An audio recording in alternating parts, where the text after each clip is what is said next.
안녕하세요. 방구석 목사입니다. 오늘은 2025년 3월 2일 주일입니다. 그래서 방구석 목사의 10분 주일 설교로 인사를 드리겠습니다. 많은 은혜 받으시길 바랍니다. 오늘은 사무엘상 3장 10절에서 17절까지의 본문을 가지고 권력과 맞서 싸울 용기라는 제목으로 말씀을 증거하겠습니다. 하나님께서는 전지전능하십니다. 알파시고 오메가이시기 때문에 역사의 시작과 끝을 주관하십니다. 그래서 그분의 섭리하심으로 말미암아 이 세상은 운행되어지며 우리는 그분의 피조물로서 그 쓰임받는 존재로 이 세상을 살아갑니다. 그리고 다가올 미래에 대해 자신만의 방법으로 준비시키시며 그 준비가 인간을 통해 하시길 원하십니다. 그래서 우리는 하나님께 쓰임받을 때 가장 행복한 순간이며 그로 말미암아 우리는 이 세상을 살아가는 이유를 찾기도 합니다. 오늘의 본문을 이해하기 위해서는 당시의 상황을 먼저 살펴볼 필요가 있습니다.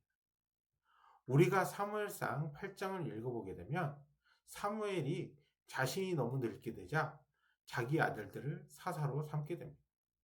하지만 이들은 아버지와 다르게 이익에 따라 뇌물을 받고 판결을 굳게 합니다. 이에 불만을 가질 백성들은 사사가 아닌 이웃나다처럼 왕을 세워 자신들을 다스리게 하자고 요청합니다. 하지만 이때 당시 거의 모든 민족이 정치와 종교가 일치된 정교일치 사회였습니다. 그래서 왕을 세운다라는 것은 단순히 정치적 왕뿐만 아니라 신앙적인 왕, 즉 하나님을 대신할 신적 존재를 세우겠다는 소리였습니다.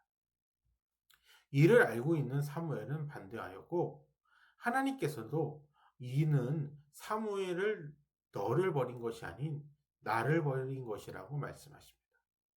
그럼에도 불구하고 백성들이 강력히 주장하자 하나님께서 백성들의 말을 허락하셨습니다.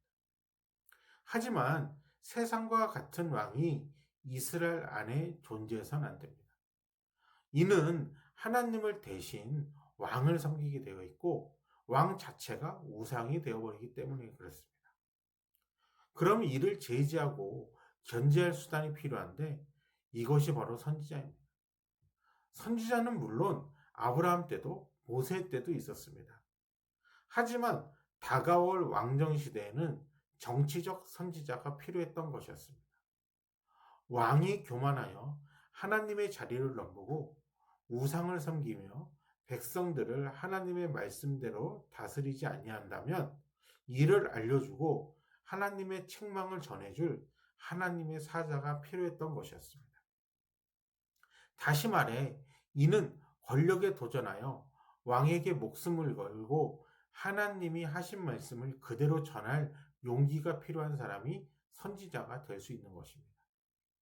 권력에 아부하고 인정받기 좋아하고 왕이 좋아할 만한 소리만 하는 선지자는 하나님 입장에서는 거짓 선지자일 뿐입니다.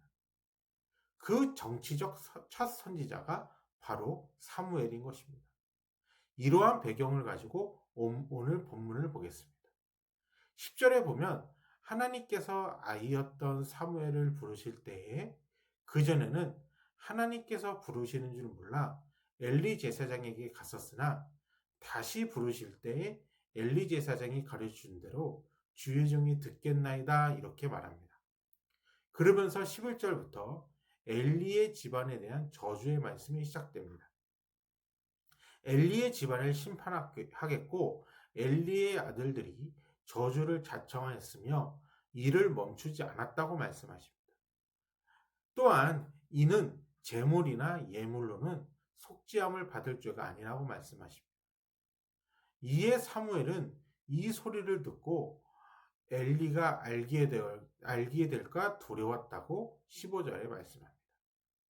하지만 엘리는 하나님께서 하신 말씀을 사무엘에게 가감없이 이야기하라고 하고 이를 숨기면 하나님께서 벌을 내리신다는 것이 오늘 본문의 이야기입니다. 하지만 현실은 엘리는 이스라엘을 다스리는 제사장이고 사무엘은 성전에서 먹고 자고 배우는 수련생에 불과합니다. 그리고 엘리는 나이가 많은 할아버지이고 엘리는 나이가 어린 아이일 뿐입니다.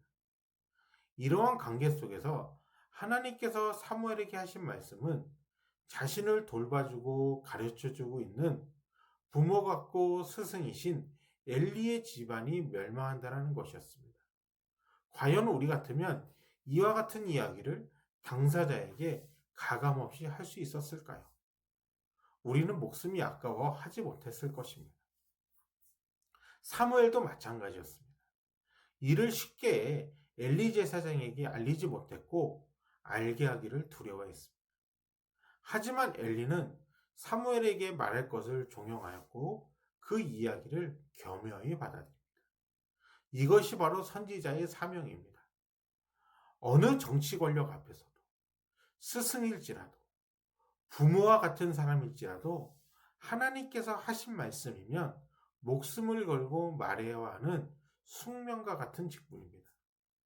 장차 사무엘은 이 사명을 감당해야 하므로 하나님께서는 나이 어린 사무엘에게 엘리를 통해 선지자의 본분을 가르쳐 주시고 훈련하신 것이었습니다. 이렇듯 우리는 하나님의 어떠한 사명을 감당하기 위해서는 그것이 어렵고 힘들 때가 많이 있습니다. 그 길이 장차는 영광의 길이고 감사한 일이지만 막상 그 당시 힘들고 어렵고 때론 인간의 도리를 따져서는 하기 어려운 일들이 많이 있습니다. 그래서 하나님께서는 우리에게 잠시 힘든 고난과 역경을 주셔서 훈련케 하시는 것입니다. 장차 하나님께 쓰임받는 사람은 고난과 역경 앞에 쓰러지지 않고 끝까지 견디고 이겨내는 것입니다. 오늘의 제목이 권력에 맞서 싸울 용기라고 해서 정치권에 맞서 싸울 용기라고 오해하실 수 있으나 권력은 가정에서도 직장에서도 사회에서도 작은 공동체에서도 권력은 존재합니다. 이에 우리는 하나님의 말씀하신 바가 아니라고 하면 용기 내어 바르게 전해야 됩니다. 그 길이 어쩌면 힘들고 어려울 수도 있지만 그 길 속에 하나님의 정의가 실현되며 각 개인이 변하여 가정과 사회와 나라를 바꿀 변화의 주체가 될 수 있기 때문에 그렇습니다. 사무엘은 권력에 맞서 하나님의 말씀을 전할 용기를 어려서부터 훈련받았습니다. 이에 사무엘상 3장 19절 20절을 보게 되면 사무엘이 자라매 여호와께서 그와 함께 계셔서 그의 말이 하나도 땅에 떨어지지 않게 하시니 단에서부터 브엘세발까지의 온 이스라엘이 사무엘은 여호와의 선지자로 세우심을 받은 이분 줄을 알았더라. 이렇게 기록되었습니다. 그 길이 어렵고 힘들지라도 우리가 두려워하지 말아야 할 이유는 바로 19절에서 말씀하듯 하나님께서 함께 하시기 위함입니다. 그리고 하나님의 말씀을 전하기 때문에 그 말이 다 이루어지도록 해주셔서 모든 사람이 사무엘을 여호와의 선지자로 인정하였듯 우리는 하나님의 사람으로 인정받는 순간이 오기 때문입니다. 주님이 가신 길은 좁은 문 좁은 길이었지만 그가 부활하심으로 말미암아 그 길은 영생의 길이 되었습니다. 우리도 지금 힘들고 어려운 길을 가지만 하나님께서 분명 그 길을 영광의 길로 바꿔주실 줄 믿습니다. 방구석 목사가 전하는 성경으로 세상 보는 방법을 같이 공유하고 공감하실 분들은 구독과 좋아요 부탁드립니다. 감사합니다.